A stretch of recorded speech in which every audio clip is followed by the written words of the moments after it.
अब भारतीय जनता पार्टी ने अपने आप को भी चेंज किया है। वो मुस्लिमों के हितैषी बता रही है और अपने पार्टनर्स को वहां भेज करके और अपनी शक्ति को संचित करके वो कोशिश में लगी हुई है कि नीतीश कुमार को इन 16 सीटों पे मात दिया जाए। इस मीटिंग में बिहार के सभी कोर टीम के नेताओं को बुलाया गया था और एक गुप्त प्लानिंग बनी थी। वो प्लानिंग 23 तारीख से पहले शुरू हो गई है और ये इस पूरे महीने चलेगी। बिहार पर फोकस किया है नीतीश कुमार। जैसे ही 2022 के अगस्त में बाहर जाते हैं उसके बाद से भारतीय जनता पार्टी की तैयारियां शुरू हो जाती है। हालांकि तैयारी भारतीय जनता पार्टी पहले से कर रही है। लगातार हम आपसे बात कर रहे हैं कि अमित शाह का पूरा फोकस बिहार पर है और बिहार पर फोकस होने के पीछे कई कारण बताए जा रहे हैं। इसके पीछे है कि अगर बिहार साध लिया तो सब सज जाएगा। यानी कि एक कहावत आपने सुनी होगी, एक साधे सब सधे, सब साधे सब जाए। सबसे पहला फोकस बिहार पर है क्योंकि बिहार ने ही इस देश को एक बार फिर से झकझोरने का काम किया है और इसके तह में नीतीश कुमार है। तो इसका मतलब है कि पहले नीतीश कुमार को युद्ध के ये नियम हैं कि जो सबसे ज़्यादा एग्रेसिव है, जिससे सबसे ज़्यादा डर है, उसे सबसे पहले अटैक किया जाता है क्योंकि बाकी का युद्ध उसी पर निर्भर करता है। 2024 की लड़ाई से पहले बहुत कुछ होना संभव है। क्या होने वाला है? हम मिशन 144 की बात क्यों कर रहे हैं?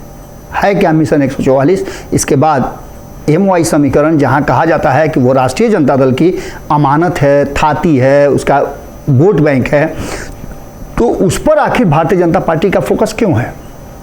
भारतीय जनता पार्टी का फोकस अपने सहयोगी दलों पर, पार्टनर पर क्यों है? भारतीय जनता पार्टी को तो अपने बारे में सोचना चाहिए, लेकिन इन सब के पीछे की एक कड़ी है। उस कड़ी को आज सुलझाने की कोशिश करते हैं गेम समझिए में। आखिर अमित शाह बिहार पर फोकस क्यों किए हुए हैं? इस बात को यदि आप समझने का प्रयास करेंगे तो सबसे पहले आपको समझना होगा 2019 और 2014 के चुनाव के बारे में। हम 2014 को एक तरफ रख देते हैं क्योंकि तब की परिस्थितियां कुछ अलग थी।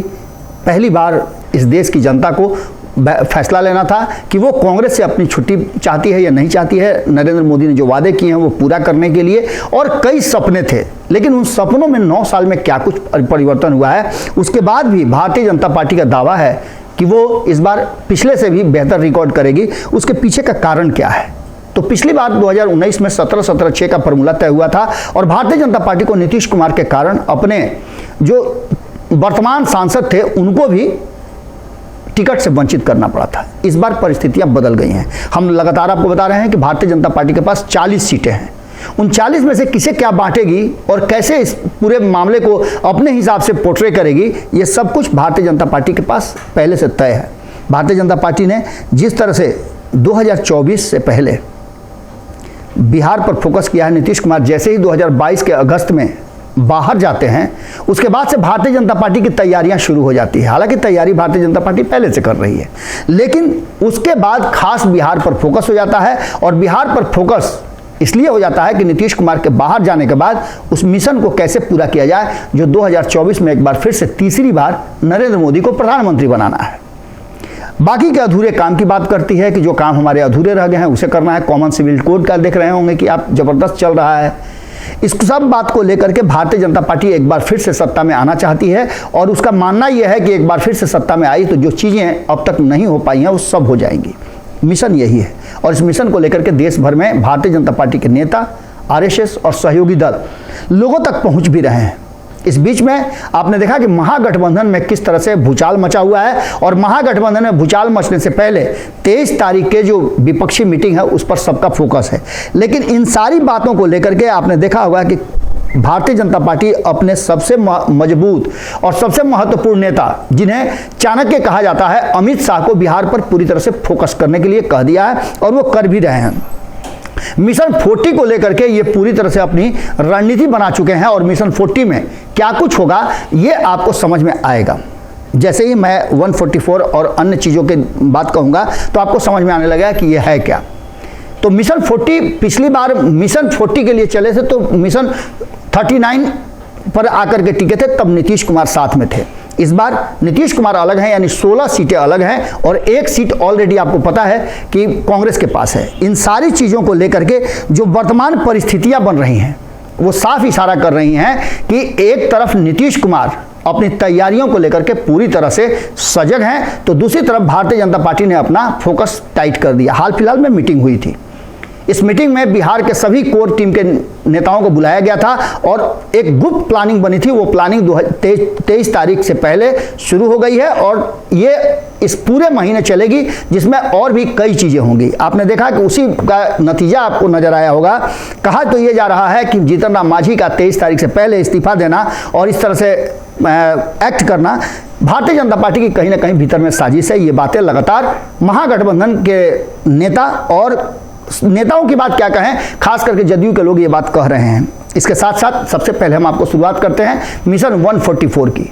मिशन 144 वो फार्मूला है जिस फार्मूले से भारतीय जनता पार्टी को ऐसा लगता है कि 303 सीटों में इजाफा किया जा सकता है। 303 सीटें ऑलरेडी वो जीत चुकी है, लेकिन मिशन 144 में ये वैसी सीटें हैं जहां भारतीय जनता पार्टी हारी हुई है और कहीं कहीं इसमें से बहुत कम मार्जिन से हारी है।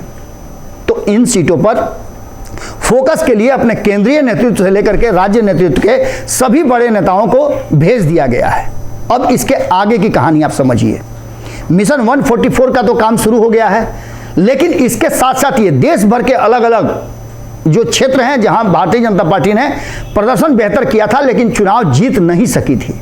इसके साथ साथ MY फार्मूला में क्या है कि जिस फार्मूले पर दावा कर रहे हैं तेजस्वी यादव और नीतीश कुमार कि उनके पास 30% का वोट तो पक्का है, उसमें से सेंधमारी का प्रयास किया जा रहा है और उसमें एक चीज तो क्लियर नजर आ रहा है कि मिशन PM को लेकर के पासवान और मांझी को जोड़ करके दलित वोटों को अपने तरफ करने का पूरा प्रबंध भारतीय जनता पार्टी ने कर दिया है। जो नीतीश कुमार के जाने से वोटों का घाटा होने वाला था, तो उसकी भरपाई वो PM से करने वाली है, यानी दलित वोटों से करने वाली है, जिसमें पासवान और मांझी के साथ साथ अन्य दलित शामिल हैं।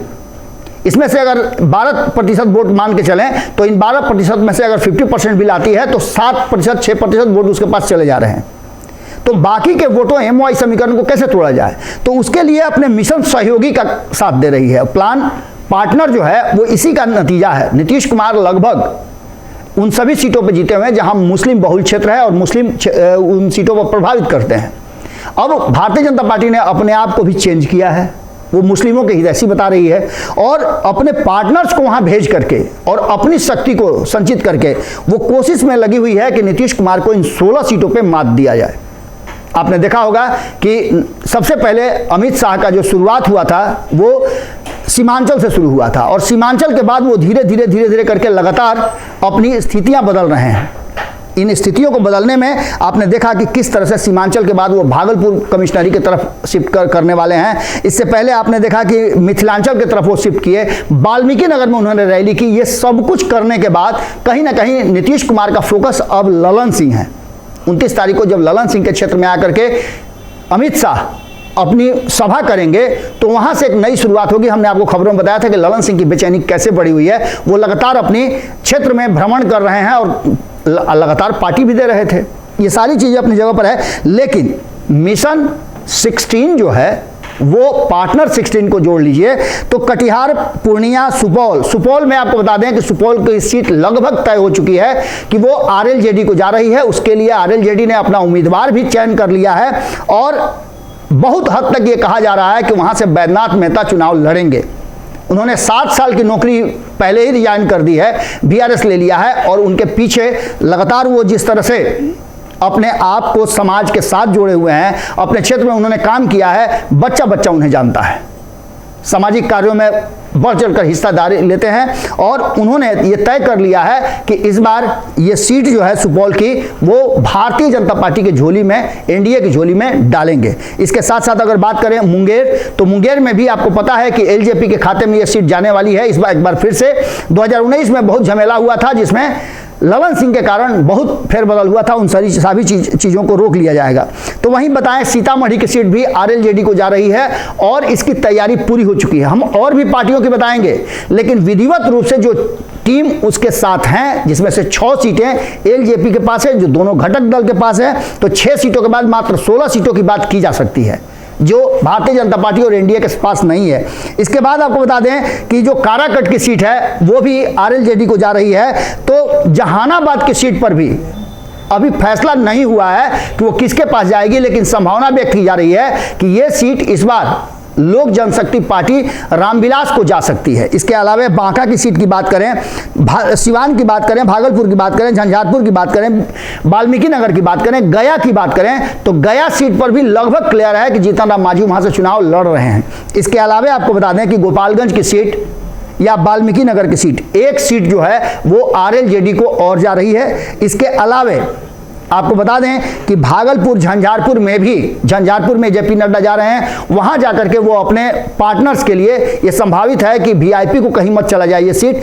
आप इस बात को समझ सकते हैं कि जो पार्टनरों को जोड़ने की बात है, इन 16 सीटों में से ही पार्टनरों को देने की बात है और इसकी तैयारी भारतीय जनता पार्टी ने कर लिया है। यानी मिशन 144, जिसमें भारतीय जनता पार्टी दूसरे नंबर की पार्टी बनकर के रही थी, उस पर किसी भी तरह से इस बार एक नंबर बनना है। तो वहीं मुस्लिम क्षेत्रों में अपने पार्टनर्स को भेज करके और वहां भी जीत का दावा कर रही है भारतीय जनता पार्टी और उसके प्लान बना रही है। ऐसी स्थिति में नीतीश कुमार के लिए बड़ा ही मुश्किल होगा और कहीं ना कहीं शाह का मिशन 144 और एमओआई के साथ साथ अब मिशन प्लान पार्टनर जो शुरू हुआ है, वो इशारा कर रहा है कि बहुत कुछ 2024 के पहले बदलने वाला है और इस पर पूरी तरह से भारतीय जनता पार्टी फोकस है।